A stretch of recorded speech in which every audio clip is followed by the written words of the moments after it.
All right, we're here. We're here. Back. Back Finally. and for the first time. For the first time. Back for the first time. Yeah, Yeah, it's in a pretty long great. time. Yeah. So we got some announcements. Yeah. One, Jesus saves. Yep. Yeah, like Sure always. Yeah. So it's a good place to start with this. We've decided, guys, like I know that the 6 to 14 people who listened on a regular basis to two regular guys. Yeah. We're not regular guys. Like and I think that's a weird, maybe even a bold statement to just say right out the box. But for real, like we do some pretty amazing things. Yeah. And I think that when I really think about who we are and what it kind of embodies, like we have over the years become the Cav Crew, right? Because I've always been Matt Kavanaugh, right? Yeah. But the Cav Crew wasn't a thing, and I love the way that over the years it's developed into who we are versus us trying to be something we weren't, and then us being able to identify, no, we do these things all the time. Like we live to give. Yeah. Like that's one of the core values, right? For sure. We pivot on a dime. People matter, right? And then and what's the last one? Oh, we do not complain. We don't complain. Right? Like those things are, we thought, what are we currently doing?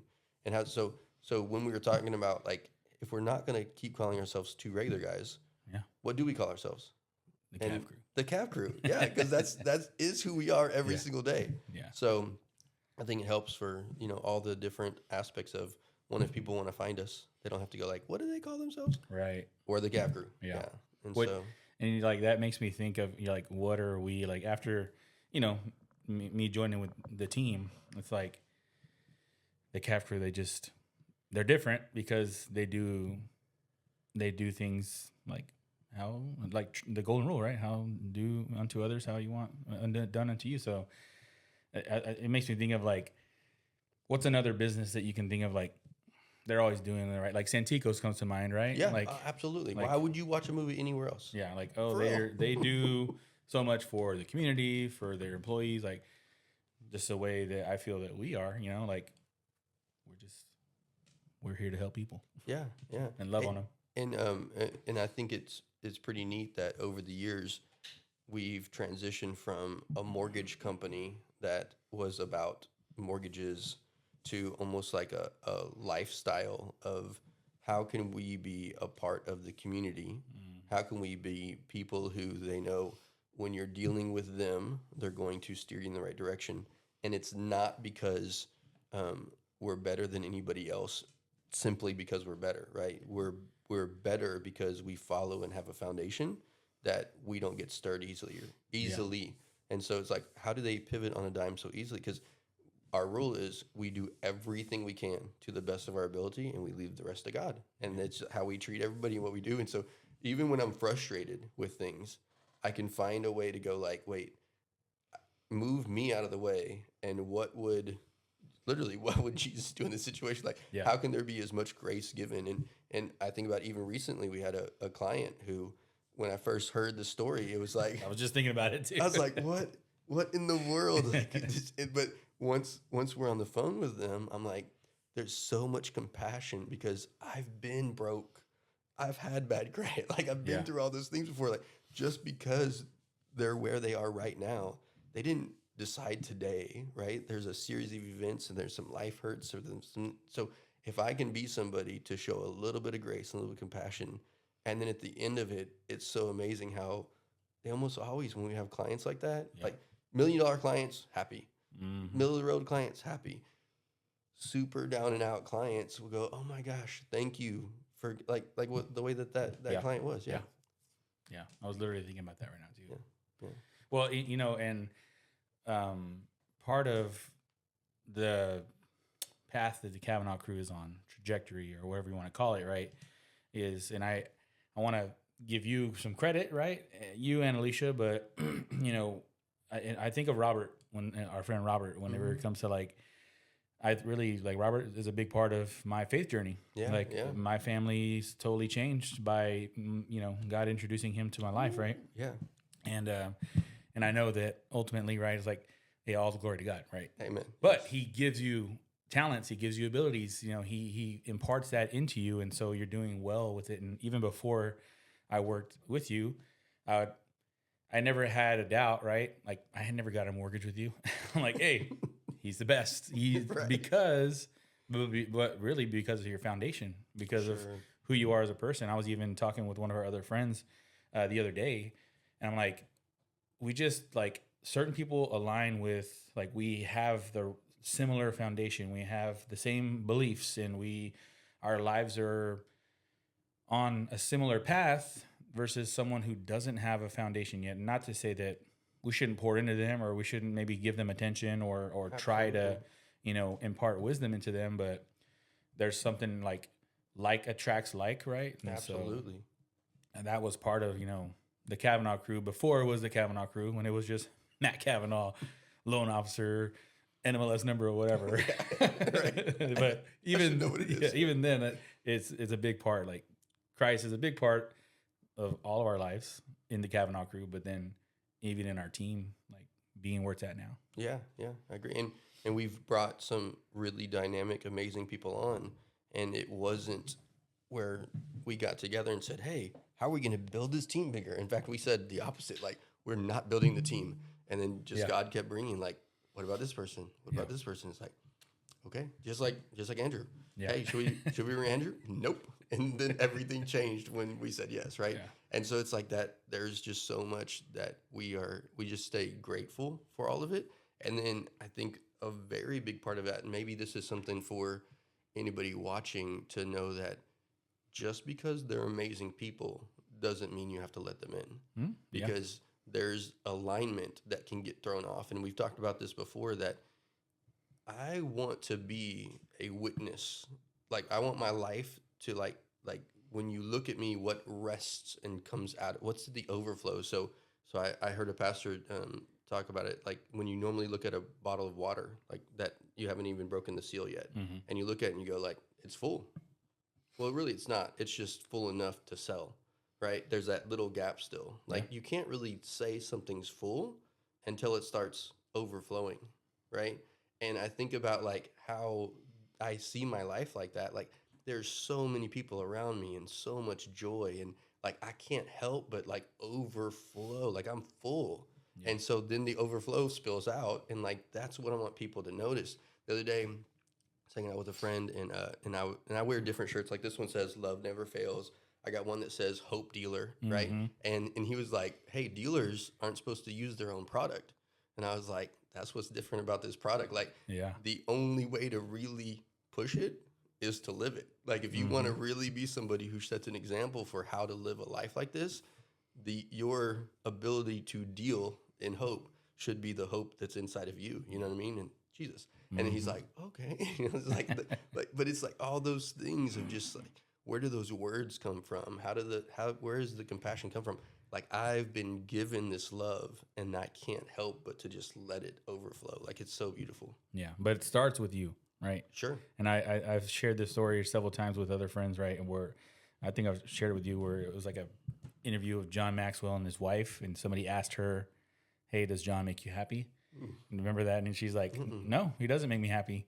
And they were like, "What? What do you mean?" And she goes, "Well, he adds to my happiness, but my joy is internal. Like it comes inside, right? Good. Yeah. So if I'm not happy, if I'm not joyful, no matter what anybody else does, it doesn't matter.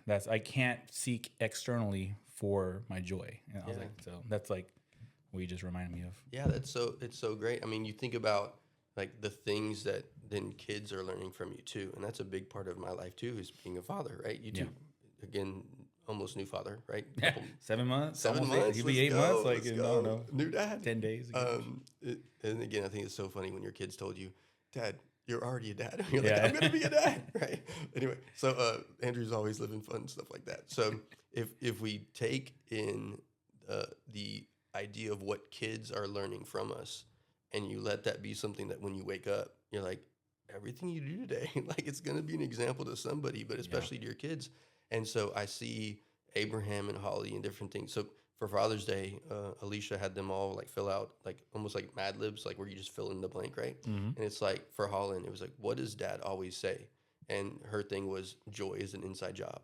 Like you have to take care of you. If you're not taking care of you and making sure you're joyful, you can't count on anybody to bring that to you. You know what I mean?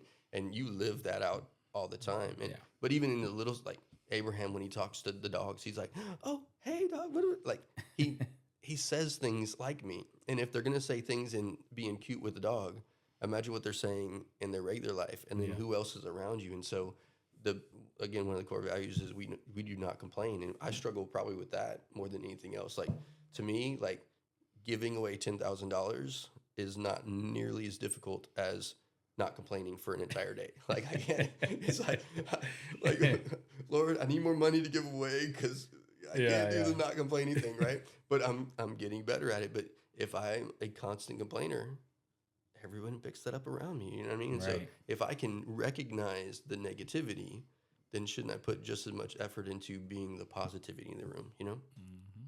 Yeah. I've shared, I think, with Justine, my wife. Shout out, wives, right? What up, wives? The other day, something like fear and like joy that can't exist at the same time, right? So or faith or whatever, right? Like so like you're choosing. It's a choice. Who should I share this with? Oh, no, it was Alina, and we were talking because she's starting high school freshman year, right? Both of our daughters are going back to public school. Yeah. And anyway, I was sharing with her something. I was like, yeah, you know, the reason why I think I had such a great time is I just chose to be happy. Like I just chose to have a good time because it's a choice. Like obviously, if you stub your toe, you can be upset for however long it takes till it's not throbbing or whatever. Right. But if you let that affect the rest of the day or the next hour or two, whatever, like it shouldn't take that long. You give yourself 2 minutes, right? Sure. I was like, but it was just a choice. And I was like, I can choose to be angry. I can choose to be anxious or whatever. I was like, I just chose to be happy. And so I think every day I just choose that because it's more fun. To me, it's just funner to be happy. For sure, yeah. And I see people get stuck on the smallest thing. And I've seen you go through some things that are big, and you're still laughing. Yeah. You're still having a good time. It's like, he has a reason to maybe slow down a little bit and not be so full of joy. But why would you do that? Because it doesn't honor anything, right? To be unjoyful, right? Like, don't get me wrong, to be sad, perfectly normal, right? But to be in the sadness enough that joy no longer can come through, who would want that? Yeah. But people choose it every day. But I think the difference is we take the time to recognize how our emotional flow is going. You know what I mean? It's like almost like we make an effort to check our joy gauges. Yeah. You know, like I see myself starting to get bitter about something. And I'm like, I know what that is. I know how to turn it off. Yeah. And most people that I think when they are not thinking about it, it's not that they do it on purpose, but unconsciously, their identity is however I'm feeling right now is going to last for a really long time. And I don't have a source to give it to, so I have to wear it myself. And I've even seen it's such a great story. This a lady wrote a book. April introduced us to her, where she went through a pretty bad divorce breakup thing, and for the first time she was alone at night, like trying to go to bed. And what if somebody's going to break in? You know, what if something catches on fire? Like she's not had to, like kids aren't there, nobody's there. Like, and what she did is she named fear. Like she would say fear, like talk to the emotion as if it's not in her. It's this thing outside of her. And because she gave it an identity, she could make it go away. It wasn't her fear. It was just fear. Right. It wasn't her anxiety. It was anxiety. And because she had that mindset of like, you're not me, so you can't be here. I'm kicking you out. Yeah. And then she decided like, wow, that's really, and wound up doing all these super cool things in her life, including writing a book. Instead of being trapped in, I'm alone, I'm sad, I'm fearful, now I have anxiety. Right. So name it. And we happen to have Jesus that we can give all of those things to. So I still name things, but I name it as like, it's not mine and it doesn't belong inside of me, but I know to give it to Jesus. And then I've trusted over the years that it's going to be okay. And another thing we say to the kids when they get hurt, especially if it's like stub toe or thing, even sometimes it's been a little worse than that, but something that always happens to pain is that the pain of a physical ailment will eventually go away or at least dissipate mostly, right? Right. And so the pain emotionally may not go fully away, but it's not going to stay as intense as it is right now, right? And so if you can find joy, recognizing that the pain will subside and eventually go away, then you can find some peace in almost any moment, you know? I remember thinking about it before I met you. As when I was in the corrections. Did we meet? Was I doing law enforcement? Oh, no, I was already doing insurance. Insurance, yeah. Anyway, maybe we were like on the same wavelength or something, right? But it was when we had to do the pepper spray training. Oh, yeah. And so it's like, it's not fun.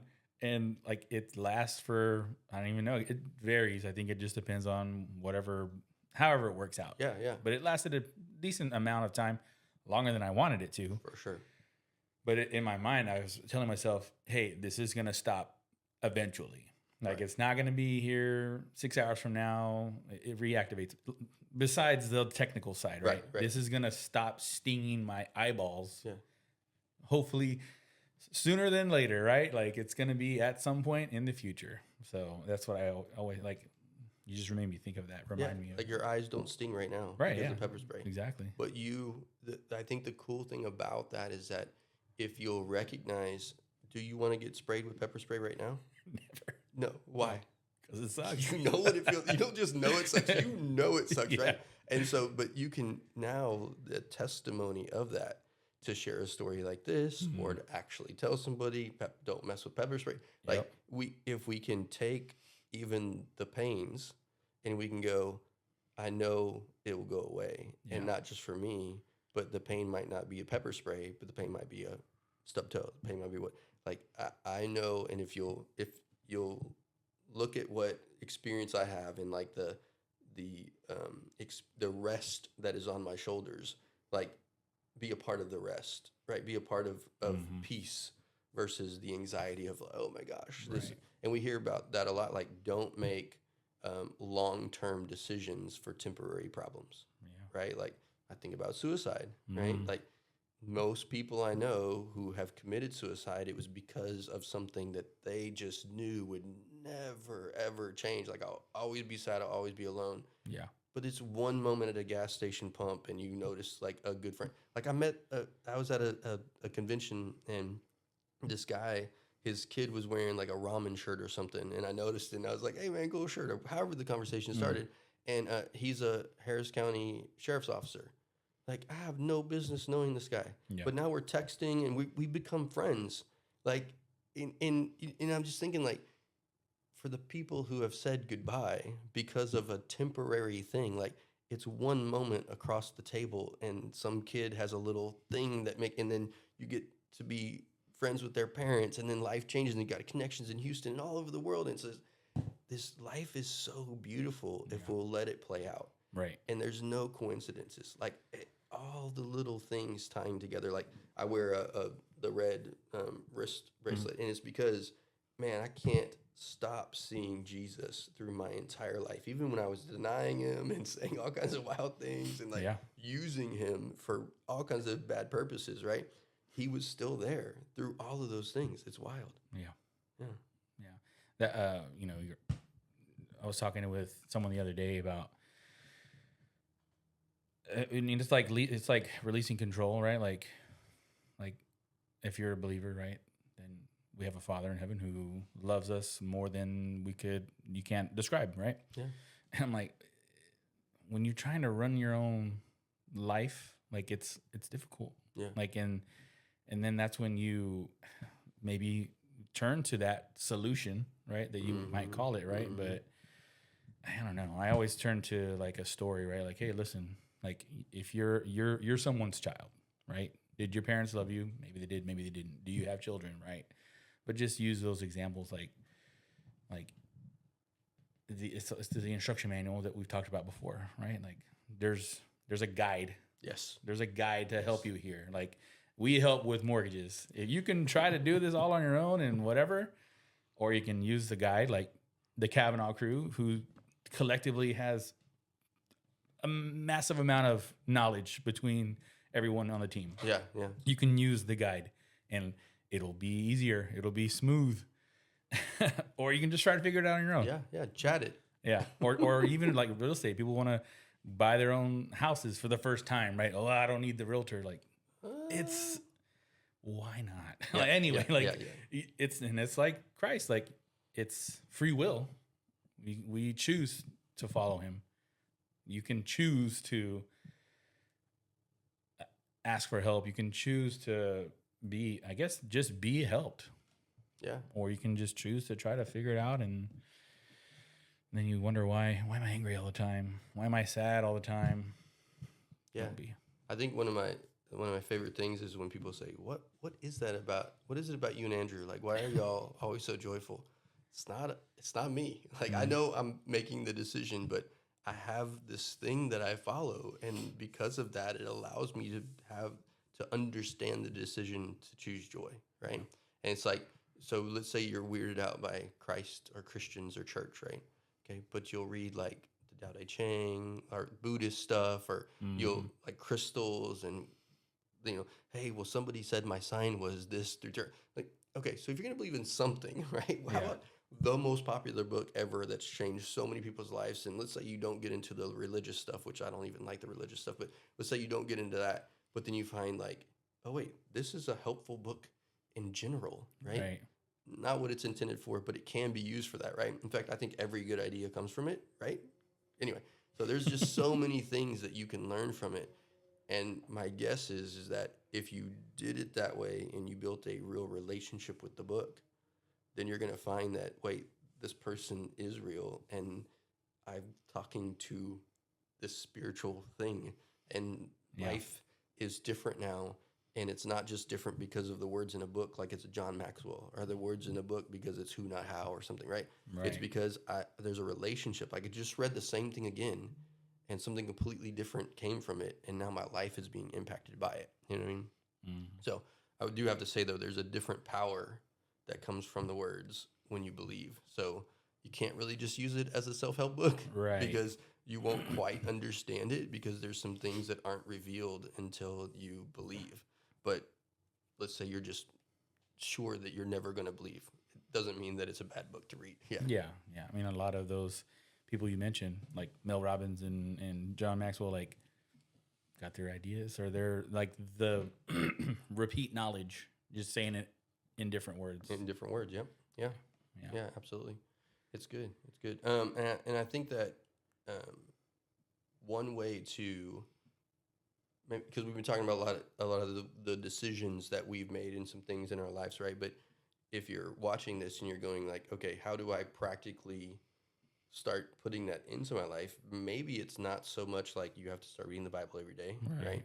Maybe it's not so much you have to make these big changes or go out and do this or that, or even start choosing joy yet, right? But maybe it's just when you wake up, decide like, who am I becoming today? Because a lot of people just do that accidentally. They wake up every day, Yeah. and they fall asleep, and something changed, whether they wanted it to or not. They started believing one thing differently. They did something. They ate differently. They, whatever it was, good or bad. Yeah. Like, you're going to every day make a move a little bit, and if you're not careful where that rudder is, right? If you're not careful where you're steered, then you might wind up way off track before you realize it. Like, I don't know anybody who's a cracked out, like, crazy person who decided yesterday, I'm going to go get hooked on meth. It was this little change they have to. So, again, going back to like, wake up. Like, who do you want to have influence in your life throughout the day? Like, where do you want to be headed? Like, do I want to be healthier? Do I want to be have a better relationship with what I believe in?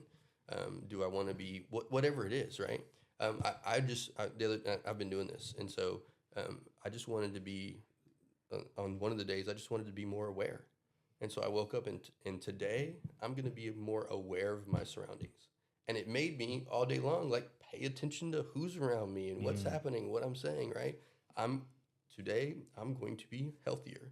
And then it just made me think about my food differently, right? So, but when you wake up, and it doesn't have to be the same thing consistently 75 days in a row, like, it's just like every day, can you wake up with a little bit of like, I'm going to be slightly different, and that slight difference is going to be with this trajectory. And hey, what if you do string together 30 days of, I'm going to be more intentional? Yeah.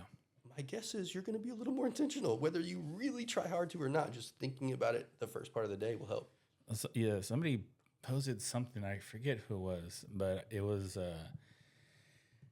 and that's, I think there was a bunch of comments where like, if you just wake up and you just try to practice gratitude, just do that. Just grateful for whatever. Whatever. I'm grateful that I have AC in this Texas heat.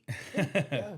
Thank you, right? And if you don't believe in God, just thank the universe or whatever it is you want to, right? But practice that gratitude, and then even for small things, like because we're followers of Christ, like the air in our lungs, like we're grateful for everything big and small in our lives. The ability to record this message and talk to each other and help families and hold our kids, like small things. And sometimes you can get caught up being busy, but if you just wake up every morning, and if you're not getting into the word, practice gratitude. Yeah.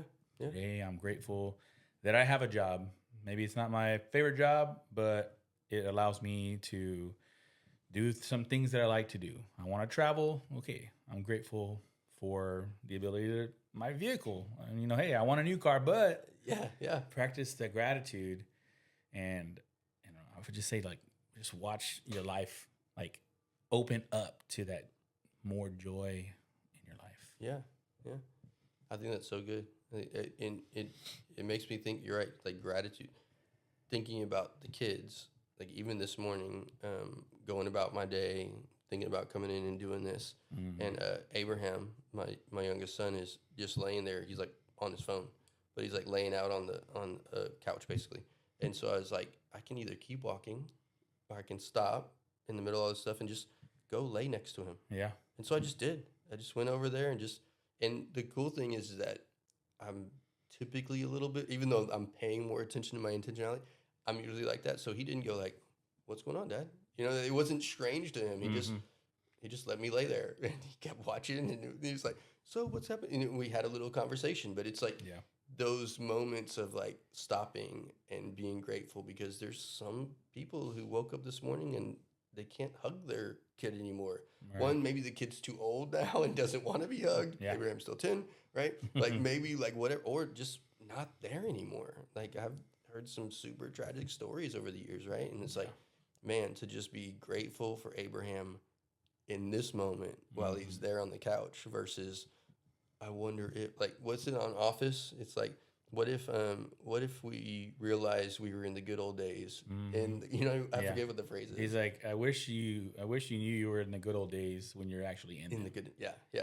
And I'm in the good old days right now. Like, so are you. Like, if you're in the good days right now. Like, whatever's going on in your life, you're gonna look back and go like, man, like I'm 47. I definitely don't want to be 30 again. Right? But I'm grateful for the things I went through when I was 30. For sure. Right? But like I'm glad. Yeah. Life is good. Yeah. And I think that's part of like maybe our joy levels being charged up, if you would say, like high, is like being intentional with understanding and realizing. Like the other day, my little baby, he's 7 months. He's like making all these cute noises and like cute smiling all the time and crawling and stuff like that. And so like, it's like Polaroid in my mind. Yeah. All right, Is it clock it? Yeah. Are they doing the clock? Kids are doing the clock it thing now? I'm not that hip anymore. I'm 40 now. So right. Us old guys. But like each day, right? Like even this right now, like one day we'll be probably on Sirius XM and be like, pay us like $100 million. And we're like, hey, remember we were in that little office in New Braunfels, Texas? But like the time together, the conversation, the I don't know, the laughs, right? Yeah. Every day there's an opportunity for something good. And amen. I just focus on that. We focus on that. We do. You should focus on that. You should, yeah. And you should also, well, thank you for listening this far into the podcast. Yeah. Well, the first one of the new Cav Crew podcast. Let's go. That's good. So if you're watching this far, please share it. Tell your people, your friends, your family, your coworkers to, I don't know, like the page or subscribe or however that stuff works. Share it, put it on your socials, give us some likes and comments. And I mean, if you have a topic that you want us to talk about too, like hit us up. Matt's a wealth of knowledge when it comes to business and, just higher levels of achievement.